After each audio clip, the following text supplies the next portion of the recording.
El presidente Andrés Manuel López Obrador amenaza con revelar los nombres de quienes fueron afectados por la cancelación del aeropuerto de Texcoco. Dice que va a ejercer su derecho a la manifestación. ¿Podría violar el principio de presunción de inocencia de quienes llama a sus adversarios? ¿Cómo debería actuar el presidente? Veamos el contexto. Se enojan de una asociación de abogados diciendo que para qué toco yo este tema aquí. El presidente López Obrador se refirió así a la Barra Mexicana de Abogados, que calificó como inapropiado que el mandatario haga comentarios sobre la suspensión de obras en el aeropuerto de Santa Lucía. La semana pasada, un tribunal colegiado ordenó además conservar las obras realizadas en Texcoco, construcción suspendida por López Obrador, y este lunes un juez concedió 2 nuevas suspensiones definitivas a la construcción del aeropuerto de Santa Lucía. Las decisiones judiciales fueron producto de las acciones legales promovidas por el colectivo No Más Derroches, integrado por varias organizaciones de la sociedad civil. No Más Derroches presentó 147 demandas individuales de amparo solicitando revisar la legalidad de la cancelación del aeropuerto de Texcoco y asegurar que el proyecto de Santa Lucía tiene los dictámenes y permisos necesarios para realizarse. El presidente López Obrador dijo que los amparos son una estrategia mediática y que no lograrán frenar la construcción en Santa Lucía. Dijo que de lo contrario revelará los nombres de los involucrados. Yo tendría aquí que informar por qué se detiene y quiénes son los responsables. O sea, no iban a quedar en el anonimato.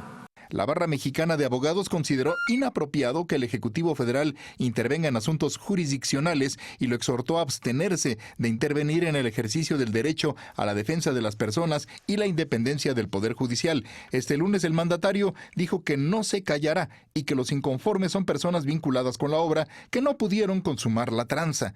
Pues hago uso de mi derecho de manifestación, ni modo que me vayan a callar. Punto y contrapunto. Primer tema de discusión esta noche de martes y como cada martes, Estefanía Veloz, abogada y feminista. ¿Cómo estás, querida Estefanía? Muy bien, muchas gracias. Bienvenida.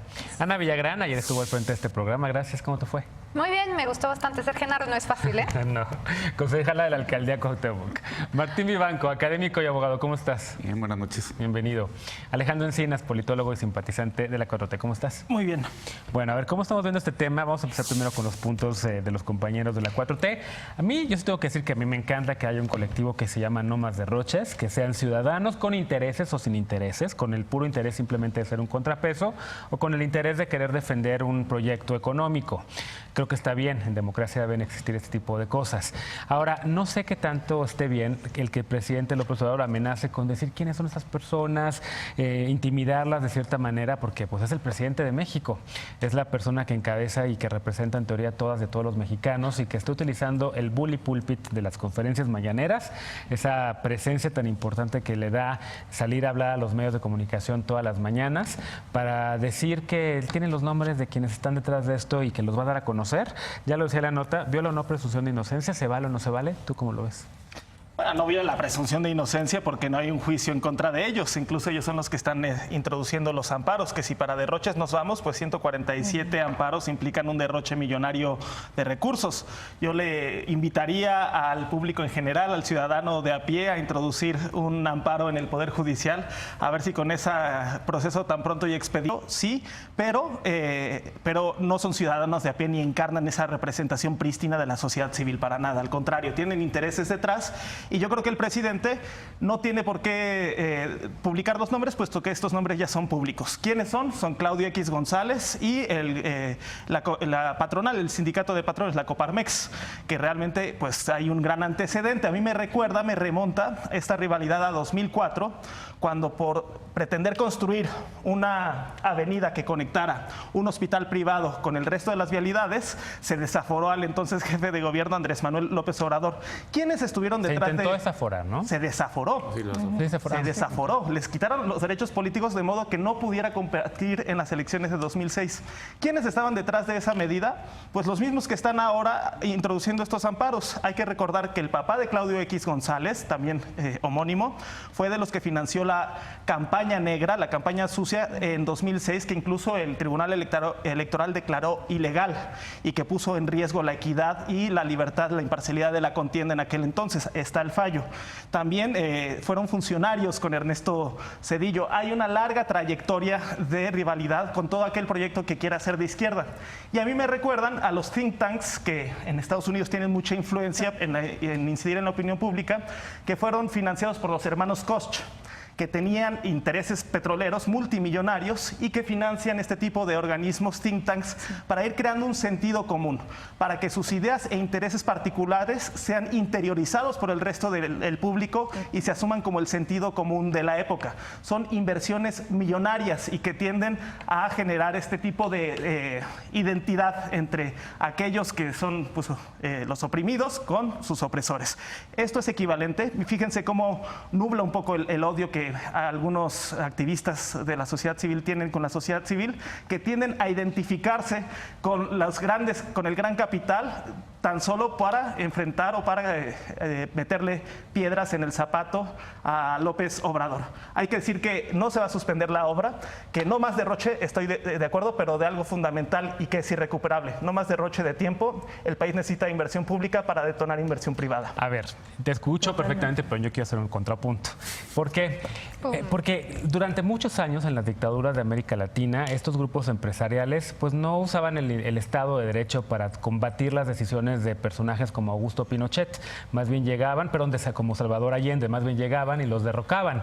Más bien llegaban e imponían una junta militar. Hoy en día en democracia yo creo que se vale que en Estados Unidos un grupo de ciudadanos o en México que tengan intereses económicos utilicen las reglas del litigio estratégico para tratar de detener todo esto. Cuando tú dices no son ciudadanos pristinos, entonces ¿qué son? Bueno, son ciudadanos, pero ciudadanos muy poderosos y que están organizados y que se aglutinan en intereses económicos. Pero son mexicanos. Están en todo su derecho, son mexicanos, pero hay que quitarles la máscara, ver quiénes son. Yo estoy a favor. Yo siempre digo que la gente salga del closet de todos los intereses. Yo reconocí la vez pasada que representaba un avance porque antes operaban en lo oscurito, tras bambalinas, y que ahora están dando sus nombres. Entonces no hay que publicarlos porque están operando y yo creo que ese es un avance en transparencia. Otro avance en la transparencia que ellos impulsan sería que declararan sus intereses. Sí, es completamente decir, de acuerdo. Estamos incidiendo de manera determinante en proyectos de infraestructura y de elaboración de política pública. Pues siendo consecuentes con esa idea, no es una obligación legal, pero sí sería un avance moral, un avance ético, pues estaría muy bien que nos dijeran cuáles son sus intereses y por qué están motivados a cancelar la obra de Santa Lucía y que se reactive la de Texcoco, algo que solamente están postergando y que no va a suceder. A ver, Ana dice Gibran Ramírez en su columna de ayer que mejor salgan también otra vez del closet y que se declaren mejor como empresarios opositores en lugar de un think tank como es Mexicanos contra la Corrupción. ¿Coincides con esto? Pues no, o sea, no en esos términos. Al final de cuentas sí sabemos que son empresarios y por supuesto que estaban participando en una obra pública del Estado, del anterior presidente, que el actual presidente suspendió por capricho. Entonces este discurso maniqueo entre que nosotros somos los buenos, ellos son los malos y donde la 4T realmente disfruto escuchar a Alejandro porque se esfuerza en intentar porque igual aprendes un poquito. O sea, sí, por supuesto que aprendo, como aprendo también de ti, como aprendo de él, aprendo de todo el mundo. Pero el tema es que él se esfuerza tanto en hacernos creer que es verdad y ponerse en las víctimas, en el papel de la víctima pobre. López Obrador, grupos empresariales que generan empleos y estabilidad económica para la nación, están poniéndole una piedra en el zapato al presidente. Yo creo que no. Yo creo que la cuestión de fondo es que lo que nos está diciendo el presidente con este tema es que nadie puede cuestionar al presidente, una, que nadie puede contradecir sus caprichos, dos, y que realmente pues los inconformes son mexicanos defraudados por un presidente. O sea, aquí por supuesto que tienen intereses, como todos tenemos intereses, pero estos intereses iban a beneficiar a millones de mexicanos. Entonces tiene que ver con que la suspensión del aeropuerto trajo muchas pérdidas y realmente los perjudicados somos todos. Y creo que la barra sí tiene muy buen punto y yo también me uno a exhortar al presidente para que se abstenga de realizar amagos y que respete el Estado de Derecho. Ellos están diciendo simplemente tienen que cumplir con o sea, el presidente. Creo que el presidente ahorita asumió el papel de los que quiere proteger a Claudia Sheinbaum y el grandulón que está buleando a grupos empresariales mucho más pequeños que todo el poder presidencial es él. Entonces, presidente, no sea usted un grandulón que está buleando empresarios que genera empleos. Estefanía Veloz, contrapunto. Bueno, más allá de los empleos que esto pueda generar, yo no voy a discutir si estos grupos tienen que ver con grupos empresariales, porque lo sabemos y eso no está a discusión. Ni siquiera voy a discutir que el presidente esté cuestionando si deberíamos saber quiénes son. Claro que deberíamos saber, porque en el mundo estamos dando esa lucha en la que queremos desenmascarar a grupos que quieren ir en el retroceso de los derechos que hemos ganado. Por ejemplo, en Estados Unidos, los grupos empresariales muy grandes que se han amparado ante la ley para quitar el derecho al aborto, el derecho a las personas trans a identificarse con cual género que les interesa, este grupo de las armas en Estados Unidos que ha ido financiando otros grupos muchísimo más grandes en todos los países. Y la realidad es que ante estos jueces garantistas parece que se nos olvida quiénes son las personas que están financiando eso. Y la lucha para la transparencia también es saber quién está promoviendo estas cosas. Y creo que la discusión tendría que ser esa. Merecemos en este momento saber lo que mucho tiempo no supimos, es quién está moviendo esto y cuáles son sus intereses, porque se vale saber. Y está bien, la gente que esté a favor del aeropuerto que no se va a construir, está bien, no pasa nada, pero sí necesitamos saber, porque eso avanzaría en los próximos 6 años lo que vamos a ver en los amparos, porque va a haber amparos para el Tren Maya, va a haber amparos para muchas cosas, y queremos saber quién está promoviendo, quién lo está pagando, porque a la ciudadanía le están vendiendo una idea que no es, le están vendiendo la idea del piloto que metió un amparo, el vecino que metió un amparo, y no es así. También tenemos que transitar a entender qué es el litigio estratégico, y que en realidad en muchos espacios está dañando también. Sí, nos sirve para conquistar derechos, pero en otros lados nos los está quitando, en muchos otros países, porque no podemos competir con grupos tan grandes que están en contra de Greenpeace, por ejemplo, y que son grupos empresarios que tienen la industria del atún, bla, bla, bla. El tema de las armas es impresionante. Están metidos en todos los países y no sabemos quiénes están pagándole, ni siquiera a los jueces, sino a los abogados. Del otro lado, lo de la barra me parece, y lo voy a decir como nota de pie, pues de risa, porque la verdad es que en el mundo de los juristas y las juristas, a la barra se le ve como un grupo medio mediocre de abogados, es la realidad, no forman grandes abogados y siempre han sido motivados por intereses económicos per se. O sea, de la barra de abogados no voy a generalizar, pero no salen luchadores sociales ni defensores de los derechos humanos, es la realidad. Digo, ahí a las pruebas me remito, ahí están los números. Entonces, en ese sentido, me parece que no tiene ningún fundamento defender a la barra aquí, ni citarlos o citarlas en lo que digan, pero sí exigir a la par de cómo estamos respetando este proceso de amparos, porque nadie está interviniendo, nadie está hablando con los jueces ante los amparos, sino defender, tenemos en la ciudadanía derecho a saber quién está pagando esto, que efectivamente es un derroche de dinero grandísimo, y queremos saber cuáles son sus intereses y por qué. Claro. Pero cuestionar esa acción es como cuestionar hasta el derecho a la propiedad privada, a la acción privada, o sea... Yo creo que tienen a Martín también, porque a ver, si conocemos, si tenemos la lista de quiénes son estas personas que están promoviendo estos carísimos amparos, pero si al final de cuentas el derecho le sigue dando la razón. No, claro, y aparte, o sea, necesitas un interés para poder promover un amparo, ya sea interés legítimo o jurídico.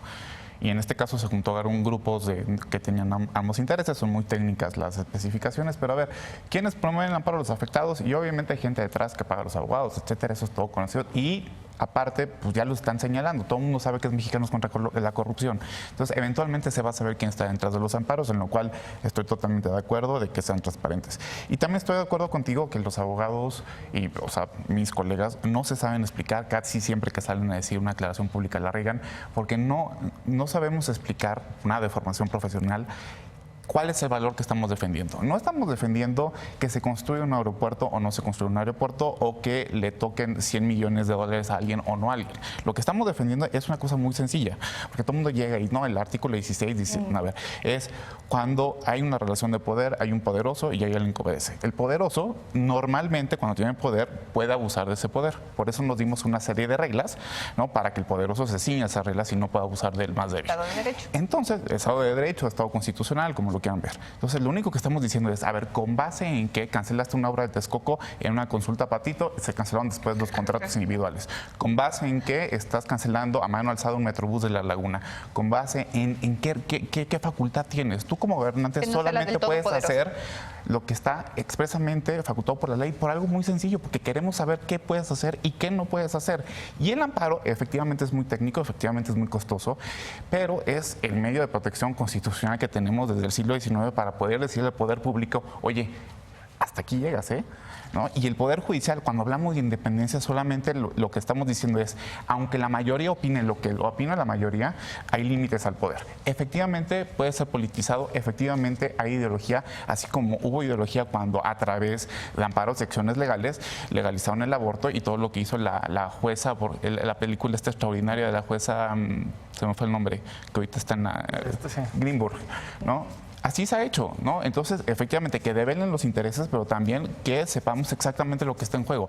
Y lo que está en juego es una sociedad de reglas, que sepamos exactamente a qué nos podemos atener y qué nos puede pasar con una inversión o con la propia vida e integridad, ¿eh? Porque lo mismo vale para el debido proceso. Y que no tengas que tener dinero para eso hacerlo, ya es otra reforma. Los amparos también. El acceso a la justicia en México es pero limitado, tiene que ver con el dinero. Eso ya es que yo creo que ahí sí tiene un punto de Estefanía. O sea, por ejemplo, pero ahí haces una reforma para reformar la Defensoría de Oficio, ¿no? Y para que sea mucho más fácil, porque efectivamente es muy técnico. Bueno, y una reforma para el amparo también, que también está en la discusión. Muchos abogados han querido hacer que el amparo sea mucho más accesible, mucho más fácil uso, que tenga mayores alcances, ¿no? Aquí seguimos aplicando el discurso del Rapidísimo, No es solo un amparo, son 147 y multiplica un amparo costoso por 147. Pero ese no es el tema, el tema es el papel del presidente. Que se transparente el gasto, quién está detrás y quién lo está financiando y cuánto está costando. No están obligados pero ya, a hacerlo. y si es privado el dinero, ¿por qué se tiene que Efectivamente, no están obligados a hacerlo. ¿Quiénes son los jueces que están fallando a favor de estos colectivos? Ya se transparentó uno.